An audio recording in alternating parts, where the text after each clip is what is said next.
Hi guys, welcome to the Wrestling Retrospective, and in today's video I'm doing my predictions for TNA Emergence 2025.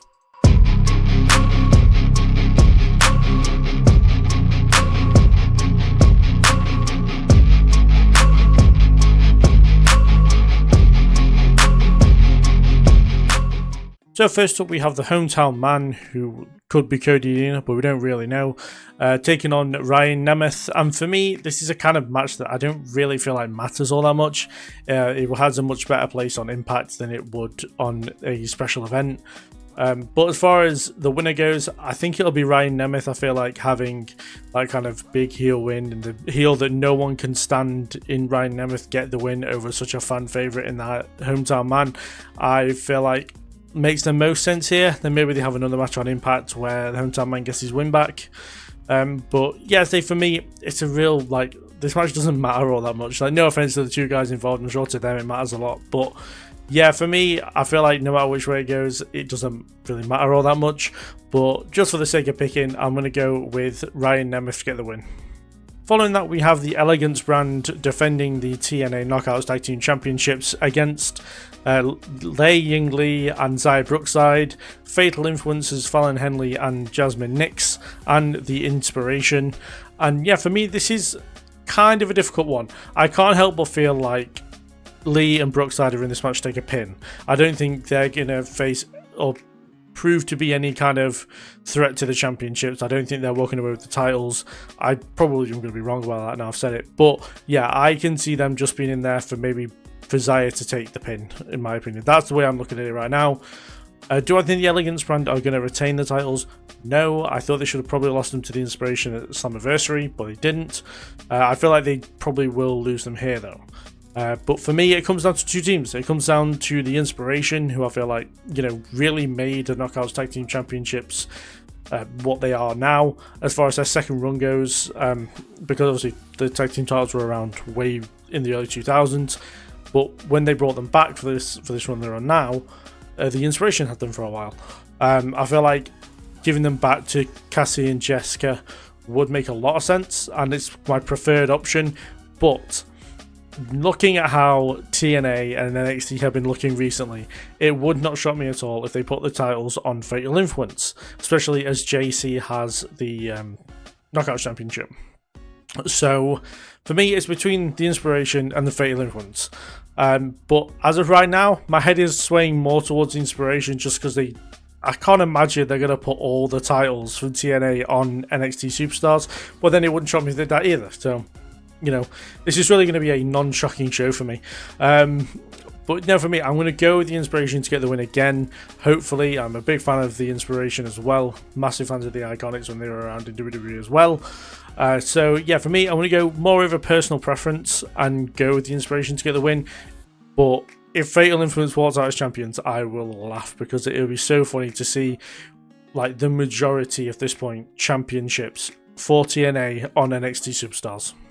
Following that, we have Steve Macklin defending the International Championship in a no countouts, no disqualification match against Jake Something. And for me, this is kind of a tough one. I can see them putting the title on Jake Something. He's someone that TNA kind of use a lot as far as like if they need someone kind of last minute or they just need someone random for a feud. Jake is usually the person they call for that. But at the same time, Steve Macklin is someone who has come leaps and bounds from when he started in TNA to where he is now. He's pretty much become one of the forefront runners of TNA. And yeah, for me, just the match of no countouts, no disqualifications, this massively favours Macklin in my opinion. I feel like he has, I don't say he's become synonymous because of just the amount of people like the Sami Callahans of TNA, but when he really gets into those kind of matches, he can absolutely go for it essentially. So for me, I'm going to go with Macklin to retain here. It wouldn't surprise me if Jake Something got the win and became the second ever international champion. It feels like Macklin's had that title for a long time. I think it's since WrestleMania week, and WrestleMania week, the Thursday before WrestleMania, that he won it. But yeah, I can see it going either way, and I'd be happy no matter which way it goes. I'm a fan of Jake Something. I just prefer Steve Macklin. But yeah, for me, as I said, the match I feel like favours Macklin, so I'm going to go with him to retain the International Championship. After that, we have the Hardys defending the Tag Team Championships against the Rascals. And yeah, I mean, there's kind of two reasons why I'm backing the Hardys here. Number one, Trey Miguel isn't the partner of Zachary Wentz, so I don't feel like they're going to put the Tag Team titles on the Rascals while they are separated, while Trey Miguel's injured. Also, they are clearly wanting to do the Hardys versus the Dudleys or Team 3D for the tag titles. So they're not going to take the titles off the Hardys here, nor are they going to take the titles off them in September, and then we're going to get to Bound for Glory. So yeah, very easy prediction here, very quick one, but you know, until we get to Bound for Glory, the Hardys are not dropping those World Tag Team Championships. After that, we have Mike Santana taking on Sami Callihan in what is like a respectable match, I guess. Like, they're just having a match for the sake of having a match because they respect each other. And yeah, I can't help but feel like whoever wins this becomes the new #1 contender for the World Championship. Or at least that would make the most sense coming out of this one. For me, obviously, Mike Santana makes the most sense to get the win.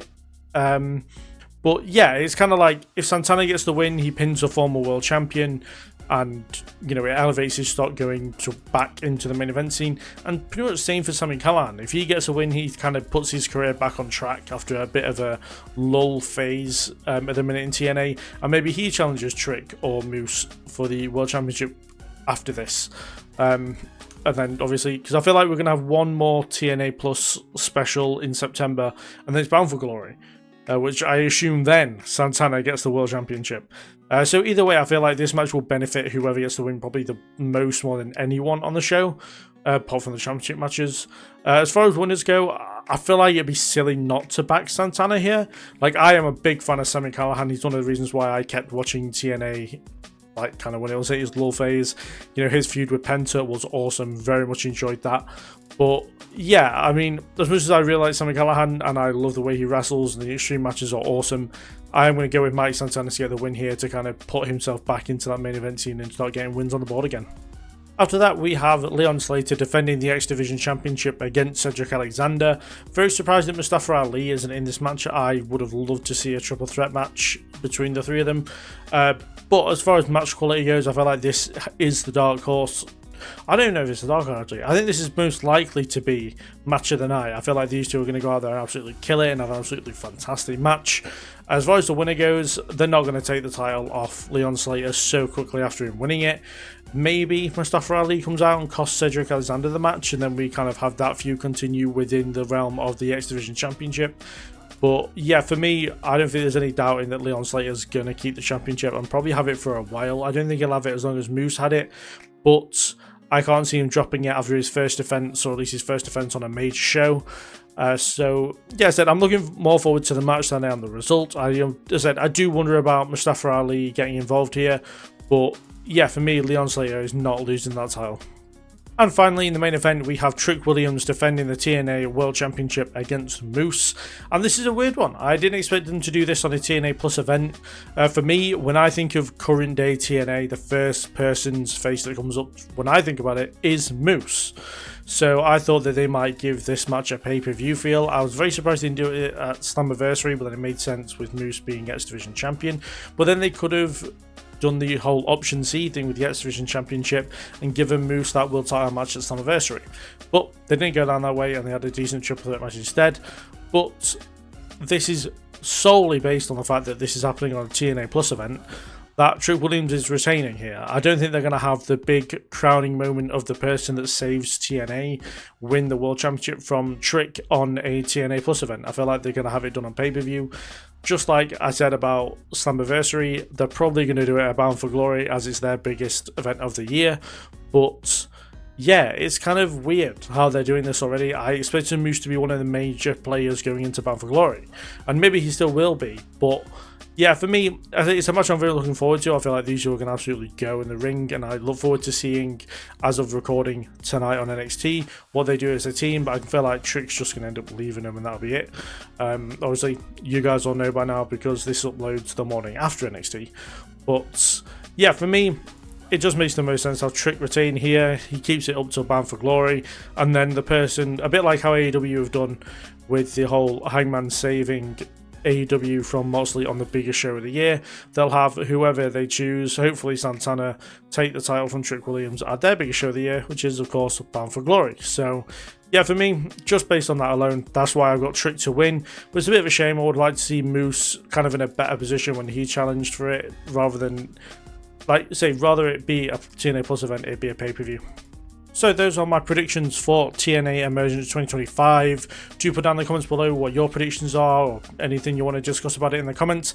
I think, I'm not 100% sure, but on the Zero Wrestling For You channel, or on the Front Row, on the DKO Group Holding channel, me and Zero and maybe some others are doing not only a SmackDown watch along, but I feel like me and Zero might be watching Emergence, so you'll be able to get my live reactions of that, as well as the review on probably Saturday or Sunday. So yeah, you know, do tune in for that. I will share the link to it on the channel's community page, you know, on the day of the watch along, to see if we actually do it. I'm not sure if we are 100%, but you know, if we are, I will hopefully see you all there. But yes, a lot of good content coming as well.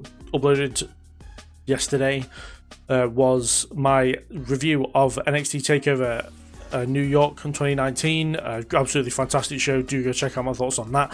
Also coming up on the channel, every NXT PLE from 2021 to 2024. The best match on every single PLE, in my opinion. List is coming up, as well as a list of my favourite matches from outside of AEW and WWE. So yeah, a lot of good content coming up on the channel, as well as, of course, coverage of Emergence, coverage of Heatwave and Forbidden Door as well coming up. So yeah, a lot of good stuff coming up on the channel, so do subscribe and stick around. Do like the video if you enjoyed it, and yeah, thank you very much for watching, and I'll see you guys in the next one.